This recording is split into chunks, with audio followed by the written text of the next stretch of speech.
नाशिक अहमदाबाद महामार्गावर पुन्हा एकदा वाहतूक कोंडी झाली आहे। पेठ जवळच्या सावन घाटामध्ये 14 तासांपासून वाहतूक कोंडी झाल्याचं पाहायला मिळतंय। एका वाहनाचा अपघात झाला आणि त्याच्यामुळेच ही वाहतूक कोंडी झाल्याची प्राथमिक माहिती आता आपल्या समोर येते। कडाक्याच्या थंडीमध्ये रात्र प्रवाशांनी वाहनातच काढली आहे। रात्री 10 वाजल्यापासून खरं तर या ठिकाणी आता वाहतूक ठप्प झाली आहे, त्यामुळे प्रवाशांचे मोठे हाल होताना पाहायला मिळतात।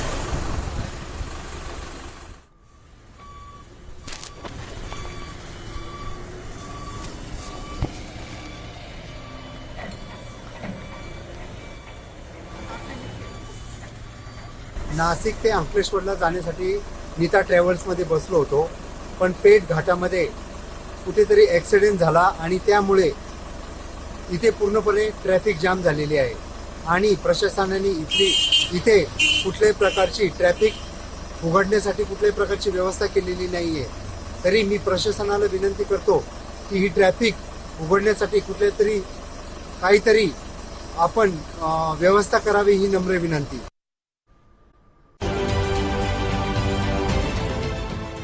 देश विदेशातील प्रत्येक घडामोडींचे लाईव्ह अपडेट मिळवण्यासाठी आता साम टीव्हीच्या सर्व सोशल मीडिया प्लॅटफॉर्मला लाईक, फॉलो आणि सबस्क्राईब करा। तसंच सर्व नोटिफिकेशनसाठी बेल आयकॉन प्रेस करायला विसरू नका।